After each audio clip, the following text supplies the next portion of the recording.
my dear students. Once again a very warm welcome to my YouTube channel e-learning science. ये channel आपका है जिसका नाम है e-learning science. केवल और केवल साइंस के बच्चों के लिए मैंने खासकर ये चैनल बनाया हुआ है. हाँ, लेकिन एक और बात कहना चाहूँगा, केवल साइंस के बच्चे ही इसका फ़ायदा नहीं उठा सकते, दूसरे बच्चे भी इसका फ़ायदा उठा सकते हैं. क्योंकि आपको पता ही है, कोई भी एग्जामिनेशन देते हैं आप तो आपको साइंस के क्वेश्चन थोड़े बहुत उनमें ज़रूर आते हैं. हाँ, एक और मैं बात करना चाहूँगा, लेटर ऑन जैसे ही मैं ये सीरीज़ जो है 9th के चैप्टर की सीरीज़ पूरी कर लूँगा, ठीक है, उसके बाद मैं जनरल नॉलेज से रिलेटेड या फिर करंट अफेयर से रिलेटेड कुछ लेटेस्ट करंट अफेयर के वीडियोस बनाऊंगा, वो भी आपके लिए अपलोड करूंगा ताकि आपके जीके वाले पोर्शन से, करंट अफेयर पोर्शन से भी आपकी तैयारी हो सके. तो चलिए व्यूअर्स, आप सभी का एक बार फिर से स्वागत है. आज की इस वीडियो में लेके आया हूँ 9th क्लास के साइंस से चैप्टर 4 स्ट्रक्चर ऑफ एटम्स, परमाणु की संरचना. ठीक है, इस चैप्टर के top 30 very very important multiple choice questions. ठीक है, मैं हर वीडियो में यही कहता हूँ कि ये क्वेश्चन जो है डायरेक्टली भी आ सकते हैं और मल्टीपल चॉइस के रूप में भी आ सकते हैं, बट मोस्ट प्रोबेबली जब आपका एग्जामिनेशन आती है तो 95 या 99% चांसेस होते हैं आपको डायरेक्टली ये क्वेश्चन पूछे जाते हैं विदाउट गिविंग एनी ऑप्शन. हाँ, कई बार एक दो क्वेश्चन के ऑप्शन दे दी जाती है, तो इन क्वेश्चनों को ध्यान से समझिएगा, दोनों एंगल से समझिएगा. तो चलिए आज का वीडियो शुरू करते हैं व्यूवर्स. हाँ, जिन व्यूवर्स ने अभी तक मेरे पिछले जो 3 चैप्टर मैंने इनको वीडियो बनाया वो मिस किए हो तो वे नीचे डिस्क्रिप्शन पे जाकर उन वीडियो के लिंक्स देख सकते हैं, वहाँ से उन वीडियो को देख सकते हैं. ठीक है, चलिए आगे बढ़ते हैं. क्वेश्चन नंबर 1 इस वीडियो का आज का पहला क्वेश्चन है, इलेक्ट्रॉन की तरंग प्रकृति की खोज किसने की थी? इलेक्ट्रॉन की जो तरंग प्रकृति है उसकी खोज किसने की थी? ऑप्शन है आपके पास डाल्टन ने, ऑप्शन बी है आपके पास डी ब्रोगली ने, ऑप्शन सी है आपके पास थॉमसन ने, या फिर ऑप्शन डी है आपके पास आइंस्टीन ने. तो इन चारों में से इलेक्ट्रॉन की तरंग प्रकृति की खोज किसने की थी? तो सही आंसर क्या आएगा? ऑप्शन बी डी ब्रोगली ने. चलिए क्वेश्चन नंबर 2 की तरफ बढ़ते हैं. क्वेश्चन नंबर 2 क्या है आपकी स्क्रीन पर? तत्वों के सबसे छोटे भाग को क्या कहते हैं? The smallest part of an element क्या कहते हैं उसको? आपके ऑप्शन है इलेक्ट्रॉन, ऑप्शन बी है आपका न्यूट्रॉन, ऑप्शन सी है आपका प्रोटॉन, या ऑप्शन डी है परमाणु. तो तत्व का सबसे छोटा भाग क्या कहलाता है? राइट आंसर होगा परमाणु, ऑप्शन डी. ठीक है, ध्यान से सब समझिएगा, इन प्रश्नों को याद रखिएगा. चलिए प्रश्न नंबर 3 ये रहा आपकी स्क्रीन पर. परमाणु भार का अंतर्राष्ट्रीय मानक क्या है? अब अंतर्राष्ट्रीय इंटरनेशनल जो यूनिट है परमाणु भार का वो क्या है? ए N14, बी C12, सी O16 या डी H1. तो परमाणु का अंतर्राष्ट्रीय मानक क्या है? C12. Right answer is option B C12. चलिए क्वेश्चन नंबर 4 पे बढ़ते हैं. क्वेश्चन नंबर 4 क्या है? पॉजिट्रॉन किसका प्रतिकरण है? जो पॉजिट्रॉन होते हैं वो किसके प्रतिकरण होते हैं? ऑप्शन ए न्यूट्रॉन के, ऑप्शन बी इलेक्ट्रॉन के, ऑप्शन सी प्रोटॉन के, या फिर ऑप्शन डी उपरोक्त सभी के. तो सही ऑप्शन चुनिएगा. पॉजिट्रॉन किसका प्रतिकरण है? The right answer is option B electron के. ठीक है, इलेक्ट्रॉन के प्रतिकरण होते हैं पॉजिट्रॉन. चलिए क्वेश्चन नंबर 5 ये रहा आपकी स्क्रीन पर. नाभिक की द्रव्यमान संख्या ऑप्शन ए सदा उसके परमाणु क्रमांक से ज़्यादा होती है, ऑप्शन बी ध्यान से देखिएगा सदा उसके परमाणु क्रमांक से कम होती है, ऑप्शन सी सदा उसके परमाणु क्रमांक के बराबर होती है, या ऑप्शन डी इनमें से कोई नहीं. तो नाभिक की द्रव्यमान संख्या क्या होगी? Right answer is option A सदा उसके परमाणु क्रमांक से ज़्यादा. ठीक है, तो स्टूडेंट्स आप ध्यान से इन क्वेश्चन को समझिएगा ताकि आपके जो 1 नंबर वाले जो प्रश्न आते हैं एग्जामिनेशन में पहले 15 प्रश्न वो पक्के हो जाएं.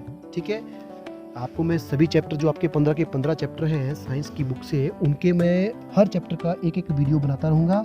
इसी कड़ी में ये 4था चैप्टर है, फिर मैं अगला चैप्टर लेके आऊँगा. तो आप हर वीडियो को देखते रहिएगा, पूरा देखिएगा ताकि आपके सभी क्वेश्चन जो है पूरे हो सकें. इसके लिए आपको करना क्या है? मेरे चैनल को सब्सक्राइब करना है और अपने फ्रेंड से भी शेयर करें ताकि उनका भी फ़ायदा हो, वो भी इन क्वेश्चनों को अच्छे से समझ सकें. और साथ में बेल आइकन को जरूर प्रेस करें जिससे आपको ये पता चले जब भी मैं वीडियो अपलोड करूँ आपको पहले नोटिफिकेशन मिल जाए कि आज ये वीडियो सर ने डाला है. चलिए आगे बढ़े क्वेश्चन नंबर 6 की तरफ.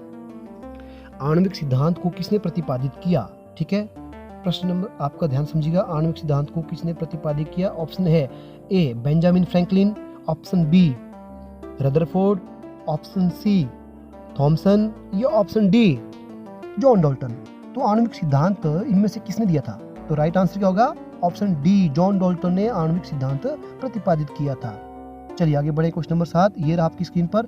प्रोटॉन की ऊर्जा E, संवेग P या वेग C, इनमें सही संबंध क्या है? देखिए ये इक्वेशनल क्वेश्चन है, ध्यान से देखिएगा इसको। प्रोटॉन की ऊर्जा E यानी एनर्जी E, संवेग P, ठीक है, तथा वेग C, इनमें सही संबंध क्या है? ऑप्शन ए P = EC²। अब ये जो 2 लिखा है लास्ट में ना, ये यहाँ पे C के ऊपर स्क्वायर है, तो ये मैं ढंग से यहाँ पे लिख नहीं पाया, राइटिंग थोड़ा सा हो नहीं पाई। तो P = EC², क्या ये सही है? ऑप्शन बी P = E/C या E/C। Option C P = C/E या ऑप्शन डी P = BC। तो सही आंसर क्या होगा इस क्वेश्चन का? प्रोटॉन की ऊर्जा यानी एनर्जी, संवेग और वेग में क्या सही इक्वेशन है, जो रिलेशनशिप है? तो ये रहेगा आपका सही आंसर है ऑप्शन बी, यानी आपका संवेग क्या होता है? एनर्जी बटा वेग। P = E/C। चलिए आगे बढ़े क्वेश्चन नंबर 8 की तरफ। क्वेश्चन नंबर 8 ये रहा आपकी स्क्रीन पर। एक परमाणु में 2 इलेक्ट्रॉन की चारों क्वांटम संख्याएं एक समान नहीं हो सकती, ठीक है। अब यह नियम किस वैज्ञानिक ने दिया था या किससे संबंधित है? जिन स्टूडेंट्स ने, जिन व्यूवर्स ने अभी तक मेरे जो पिछले 3 चैप्टर के वीडियो मिस किए हो, तो इस वीडियो के डिस्क्रिप्शन में मैंने उनका लिंक दे रखा है, आप कृपया वहां जाएं और उन वीडियो को देखें, ताकि आप उन चैप्टर के एक नंबर वाले क्वेश्चन भी अच्छी तरह समझ जाएं। तो इसके ऑप्शन क्या रहेंगे आपके? Option A हुंस। अब एक परमाणु में 2 इलेक्ट्रॉन की चारों क्वांटम संख्या एक समान नहीं होती है, हमें पता है। यह नियम किसने दिया था? नंबर 1 हुंस ने, नंबर 2 या ऑप्शन बी पाउली ने, ऑप्शन सी फैराडे ने या ऑप्शन डी आरहेनियम ने। आरहेनियम ने दिया था, हुंस ने दिया था, पाउली ने दिया था, फैराडे ने दिया था। तो सही आंसर होगा पाउली, ऑप्शन बी। यह नियम जो है पाउली से संबंधित है। अब क्वेश्चन नंबर 9 ये रहा आपकी स्क्रीन पर। रासायनिक तत्वों के अणु के संदर्भ में चुंबकीय क्वांटम की संख्या का संबंध है। ऑप्शन ए अभिविन्यास से, ऑप्शन बी आवृत्ति से, ऑप्शन सी अमाप से या ऑप्शन डी चक्रण से। तो ये क्वेश्चन शायद चैप्टर 2 में भी चैप्टर 3 में भी आ गया था, तो उसका सही ऑप्शन क्या होगा? ऑप्शन डी चक्रण से, ठीक है।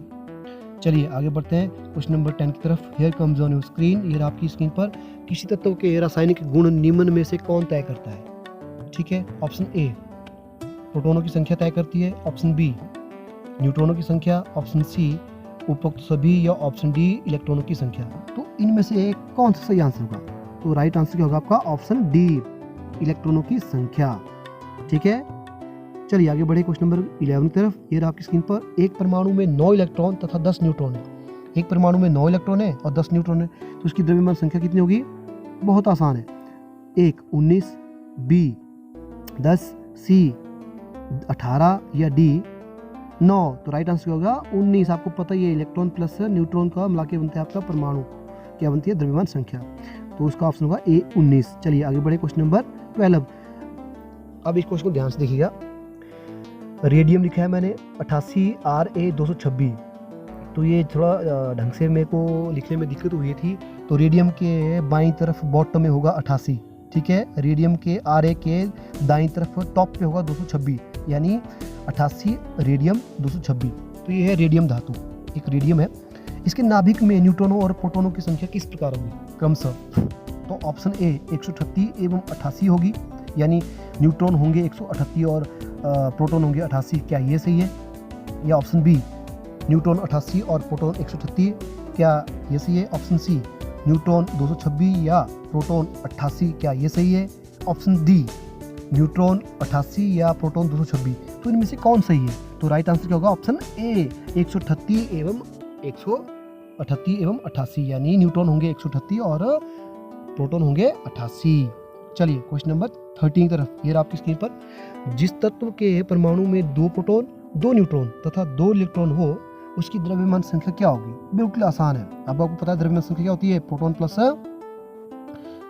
चलो आपको पता ही है, बताने की जरूरत नहीं है। तो आपका ऑप्शन क्या है? ऑप्शन 2 ए है आपका 2, ऑप्शन बी है आपका 6, ऑप्शन सी है आपका 4 या ऑप्शन डी है आपका 8। तो उसकी द्रव्यमान संख्या होगी ऑप्शन सी 4, ठीक है, 2 + 2। चलिए आगे बढ़े क्वेश्चन नंबर 14 की तरफ। ध्यान से देखिएगा। 19 के 40 में इलेक्ट्रॉन संख्या है। 19 के 40 में इलेक्ट्रॉन संख्या है। अब ये वही बात है, 19 नीचे रहेगा, के आपका पता ये क्या है पोटाशियम, और 40 ऊपर रहेगा, यानी लेफ्ट साइड में के नीचे बॉटम में 19 और राइट साइड में के टॉप में 40। तो इसमें इलेक्ट्रॉन संख्या क्या है? ऑप्शन ए 19 है, ऑप्शन बी 40 है, ऑप्शन सी 60 है, या ऑप्शन डी 21 है। तो इसका सही आंसर क्या होगा? ऑप्शन सी 60, यानी इसमें इलेक्ट्रॉन और की संख्या होगी दोनों को मिलाकर 60। चलिए आगे बढ़ते हैं। क्वेश्चन नंबर 15, यदि परमाणु की तीसरी कक्षा सबसे बाहरी कक्षा हो, ध्यान से देखिएगा, यदि परमाणु की तीसरी कक्षा सबसे बाहरी कक्षा हो तो इसमें इलेक्ट्रॉनों की अधिकतम संख्या हो सकती है option A 16, option B 8, option C 36 या ऑप्शन डी 18। तो कितनी हो सकती है? तो सही आंसर क्या होगा? 18, ऑप्शन डी। ठीक है, चलिए आगे बढ़े क्वेश्चन नंबर 16 की तरफ। ये आपकी स्क्रीन पर, किसी तत्व के परमाणु की दूसरी कक्षा में इलेक्ट्रॉनों की अधिकतम संख्या हो सकती है। किसी तत्व के परमाणु की दूसरी कक्षा में इलेक्ट्रॉनों की अधिकतम संख्या हो सकती है 2 या फिर 18 या फिर 32 और या 8। तो कितनी हो सकती है? तो सही आंसर क्या आएगा? 8 अधिकतम संख्या होती है दूसरी कक्षा में 8। आपको पता ही 1s2 2s2 8 हो सकती है। ठीक है, तो क्वेश्चन नंबर 17, निम्नलिखित में से कौन सा इलेक्ट्रॉनिक विन्यास संभव नहीं है? अब आपकी इलेक्ट्रॉनिक कॉन्फ़िगरेशन को ध्यान से देखिएगा, जो ऑप्शन दूंगा उनमें से कौन सी संभव नहीं है, पॉसिबल नहीं है। ऑप्शन ए 1s2, ठीक है, अब ये 2 ऊपर है इसके, 1s2, या option B 1s2 2s2 2p6 या 2d10 या 3s2। देखिए आपको पता होना चाहिए 1s2 ये तो 2 ही रहता है। अब जो दूसरी आपकी जो कक्षा होती है जैसे 2s2 2p6 तो होती है 8 की, तो क्या उसमें डी भी आता है या पी तक ही होता है? ये आपने ध्यान देना है। ऑप्शन सी 1s2 2s2 या 2p5, ऑप्शन डी उपरोक्त सभी। तो इनमें से कौन सी इलेक्ट्रॉनिक विन्यास संभव नहीं है? वो है ऑप्शन सी। देखिए 1s2 2s2 2p5 नहीं हो सकते, है ना। चलिए आगे बढ़ते हैं। Question number 18, 1s2 2s2 2p6 किसका इलेक्ट्रॉनिक विन्यास है? देखिए 1s2 यानी 2 है, फिर 2s2 ये भी 2 है, और 2p6 ये 6 है, तो यानी 8 और 10। तो इसमें इलेक्ट्रॉनिक विन्यास है किसका? यह इलेक्ट्रॉनिक विन्यास है 1s2 2s2 2p6। आपके ऑप्शन है सोडियम और नियोन का, Na प्लस Ne, ठीक है, इन दोनों का, या नियोन और सोडियम पॉजिटिव आयन का, या ऑप्शन सी है नियोन और फ्लोरीन का, या ऑप्शन डी है आपका सोडियम आयन प्लस या फ्लोरीन का। इन दोनों 4 ऑप्शन है, इनमें से किसकी यह इलेक्ट्रॉनिक कॉन्फ़िगरेशन हो सकती है? तो इसका सही आंसर है ऑप्शन बी नियोन और सोडियम आयन की। ठीक है, चलिए क्वेश्चन नंबर 19 की तरफ। परमाणु क्रमांक 20 वाले परमाणु का इलेक्ट्रॉनिक विन्यास होगा। अब परमाणु क्रमांक यानी परमाणु क्रमांक है, परमाणु संख्या है 20, उसका इलेक्ट्रॉनिक विन्यास कितना होगा? ऑप्शन ए 28 यानी 2882 यानी 2882, ऑप्शन बी 281 2810 यानी 2810, ऑप्शन सी 2684 या ऑप्शन डी 2108। तो जिसका इलेक्ट्रॉनिक विन्यास ये परमाणु क्रमांक 20 है, उसका इलेक्ट्रॉनिक विन्यास क्या होगा? तो सही आंसर क्या रहेगा आपका? Option A 2882। ठीक है, चलिए आगे बढ़े क्वेश्चन नंबर 20 की तरफ। निम्न में से कौन सी इलेक्ट्रॉनिक संरूपण धातु तत्व के लिए है? इनमें से है कौन सी इलेक्ट्रॉनिक संरूपण धातु तत्व के लिए है? Option A 281, option B 28, option C 288 या ऑप्शन डी 2882। तो सही आंसर क्या रहेगा? Option D 2882। चलिए आगे बढ़े क्वेश्चन नंबर 21 तरफ। रिवर्स क्वेश्चन 21 आपके सामने है। 13 एल्यूमिनियम 27 यानी एल्यूमिनियम है, Al धातु है, उसका 13 लेफ्ट साइड बॉटम में और 27 राइट साइड टॉप पे की इलेक्ट्रॉनिक संरचना क्या होगी? Option A 2821, option B 2812, option C 283 या ऑप्शन डी 382। तो सही ऑप्शन क्या रहेगा इसका? ऑप्शन सही आंसर क्या रहेगा इसका? ऑप्शन सी 283 इसकी इलेक्ट्रॉनिक कॉन्फ़िगरेशन होगी, यानी 13। ठीक है, 283 इसका होगा 1s2 2s8 यानी 1s2 2s2 2p6 और 3s2 3p1। चलिए, ये उसकी इलेक्ट्रॉनिक कन्फ्यूजन है। तो व्यूअर्स 21 क्वेश्चन हो गए हैं, लास्ट के 9 क्वेश्चन बचते हैं, वो भी आप ध्यान से देखिएगा और मेरे साथ इस वीडियो के एंड तक बने रहिएगा। आपको उम्मीद करता हूँ अच्छी तरह से क्वेश्चन समझ आ रहे होंगे। कोई भी दिक्कत परेशानी हो तो आप नीचे कमेंट बॉक्स में अपने कमेंट लिख सकते हो, अपनी क्वेरी लिख सकते हो। मैं जैसे आपको देखूंगा आपकी कमेंट का रिप्लाई जरूर करूँगा। चलिए आगे बढ़ते हैं क्वेश्चन नंबर 22 तरफ। ये आपकी स्क्रीन पर निम्नलिखित में से कौन सी इलेक्ट्रॉनिक संरचना सोडियम आयन के लिए है? Option A 281, option B 28, option C 282 या ऑप्शन डी 283। अब देखिए सोडियम का इलेक्ट्रॉनिक कॉन्फ़िगरेशन आपको पहचाने की कौन सी है। अब सोडियम का है आपका कितना है परमाणु का 11, लेकिन वह है 1s2 2s2 2p6 और 3s1। तो इसमें आपका जो है यानी 1s2 और 2p8 तो 3s1 है। या तो उसको क्या चाहिए अभी आपको, एक इलेक्ट्रॉन वो देगा या फिर 7 इलेक्ट्रॉन लेगा। तो मोस्ट प्रोबेबली वो एक इलेक्ट्रॉन दे लेता है और जल्दी से वो क्या होता है स्थायी हो जाता है। तो इसकी इलेक्ट्रॉनिक कन्फ्यूजन होगी 28। तो राइट आंसर क्या होगा ऑप्शन बी।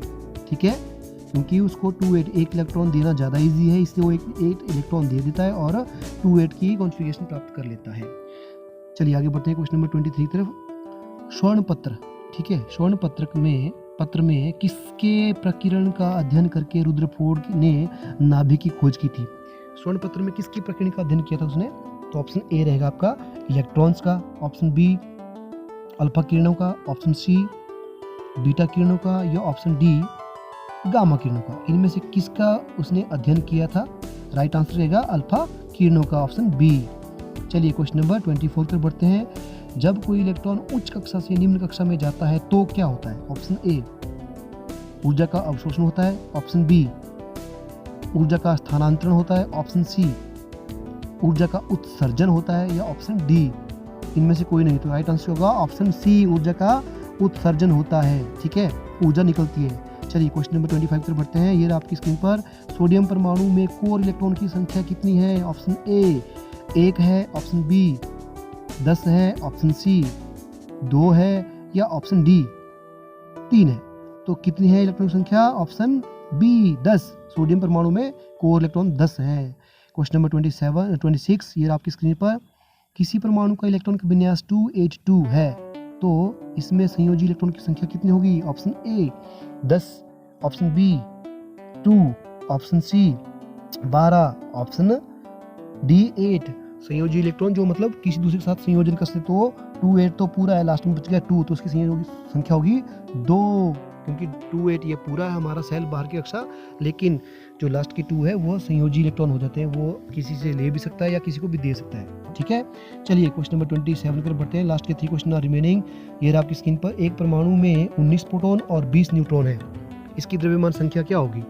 एक परमाणु में 19 प्रोटॉन और 20 न्यूट्रॉन है, इसकी द्रव्यमान संख्या होगी option A 19, option B 20, option C 39 या ऑप्शन डी 1।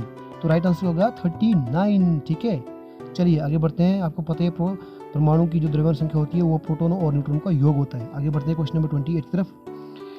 तत्व ए की परमाणु संख्या 13 है तो इसमें संयोजी इलेक्ट्रॉनों की संख्या क्या होगी? ये क्वेश्चन भी शायद पहले आ चुका है। तो इसका option A 0, option B 1, option C 3 या ऑप्शन डी 2। तो इसकी संयोजी इलेक्ट्रॉनों की संख्या होगी 3, ऑप्शन सी। चलिए क्वेश्चन नंबर 29 पर बढ़ते हैं। लास्ट के 2 क्वेश्चन आर रिमेनिंग। ये आपकी स्क्रीन पर 29वां क्वेश्चन। किस मॉडल के अनुसार जब इलेक्ट्रॉन एक ही स्तर पर घूमते हैं तो परमाणु इलेक्ट्रॉनों की ऊर्जा में कोई परिवर्तन नहीं होता? ऑप्शन ए रुदरफोर्ड मॉडल के अनुसार, ऑप्शन बी बोहर के मॉडल के अनुसार, ऑप्शन सी थॉमसन मॉडल के अनुसार या ऑप्शन डी इनमें से किसी भी मॉडल के अनुसार नहीं। तो राइट आंसर क्या होगा आपका? ऑप्शन बी बोहर मॉडल के अनुसार ऐसा होता है। Last question of this video, students ध्यान से देखिएगा। लास्ट क्वेश्चन है, उस परमाणु का नाम बताइए जिसकी न्यूक्लियस या केंद्र में कोई न्यूट्रॉन नहीं होता। बहुत ही इंपॉर्टेंट क्वेश्चन है। ऐसा कौन सा परमाणु है जिसके केंद्र में या न्यूक्लियस में कोई भी न्यूट्रॉन नहीं होता? तो option A oxygen, option B phosphorus, option C hydrogen या ऑप्शन डी रहेगा नाइट्रोजन। कौन सा है? तो राइट आंसर क्या रहेगा? Option C hydrogen. हाइड्रोजन के न्यूक्लियस या केंद्र में कोई भी न्यूट्रॉन नहीं होता। तो व्यूअर्स इसी के साथ इस वीडियो को यहीं ख़त्म करता हूँ। उम्मीद है आपको सारे के सारे 30 क्वेश्चन अच्छी तरह से समझ आए होंगे और आपने मेरे साथ पूरा वीडियो देखा होगा। अगर कोई क्वेरी, कोई समस्या या कोई आपको डाउट है तो आप कमेंट बॉक्स में जाके लिख सकते हैं और अपना कमेंट लिख सकते हो, मैं उसको रिप्लाई ज़रूर करूँगा। तो आप बने रहें मेरे साथ, अगली वीडियो तक आप वेट करें। मैं जल्दी अगला वीडियो भी अपलोड करूँगा और मैं रिक्वेस्ट करूँगा सभी व्यूअर से, सभी फ्रेंड्स से कि वो सारी सीरीज़ देखें ताकि आपके जो है 1 नंबर वाले क्वेश्चन जो है अच्छी तरह से तैयार हो जाएँ। तो thank you viewers for watching this video, thanks for being with me, stay tuned, thank you very much.